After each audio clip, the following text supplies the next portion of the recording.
আয়োজন। খুচরা ও পাইকারি পর্যায়েও চালের দাম ঠিক করে দিচ্ছে সরকার। দাম নিয়ন্ত্রণে সরকারের এই পদক্ষেপ সঠিক এমন মন্তব্য করে দেশের কৃষি অর্থনীতিবিদরা বলছেন, একই সাথে বাজারে নজরদারিও বাড়াতে হবে। আরো জানাচ্ছেন গোলাম কাদের রুবু। বাড়ছে চালের দাম, তাই সেই দামে লাগাম টানার চেষ্টা এখন সরকারের। তারই অংশ হিসেবে 4 দিন আগেই চালের দাম বেঁধে দেয়া হলো মিলগেটে। 50 কেজির বস্তা মিনিকেট 2575 টাকা আর বিয়ার 28 2250 টাকা। সেই হিসাবে মিনিকেট কেজিতে 51 টাকা 50 পয়সা আর সরু মাঝারি চাল 45 টাকা পড়বে। কিন্তু বাজারে এর প্রভাব পড়ল কতটা? সরকারের যে রেটটা দিচ্ছে এই রেটের মাল আমরা এখনো পাচ্ছি না, মেলেরা দিচ্ছে না আমাদেরকে। ওনাদেরকে বললে ওনারা বলতেছে আমরা ওই দামে এখনো ধান কিনতে পারিনি। মিলগেটে দাম বেঁধে দিয়েও বাজারে চালের দাম না কমার বিষয়টি নজরে পড়েছে সরকারেরও। তাই এবার দাম নির্ধারণ হচ্ছে পাইকারি আর খুচরাতে। কিন্তু সেটা কত হবে?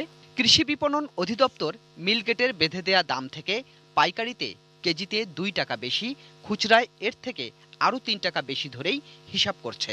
তাতে মিনিকেট পড়বে 56.5 বা 57 টাকা কেজি, আর সরু বিয়ার 28 50 টাকা।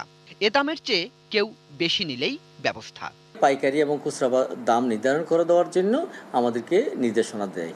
এখন নির্দেশনাটা পাওয়ার পরে আমরা কার্যক্রম শুরু করেছি এবং আমরা এই দামটা কিভাবে নির্ধারণ করব, আমরা এখন একটা ফর্মুলা বের করেছি। ফর্মুলাটা বের করে আমরা কৃষি মন্ত্রণালয়ে পাঠিয়েছি।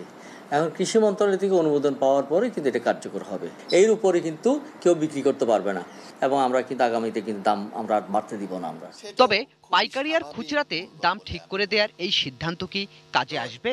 বাজার বিশ্লেষকরা বলছেন এ ব্যাপারে তারা আশাবাদী। খুচরা পর্যায়ে চালের মূল্য বেঁধে দেওয়ার বিষয়টি অত্যন্ত সময়োপযোগী হয়েছে এবং এটা কার্যকর হবে।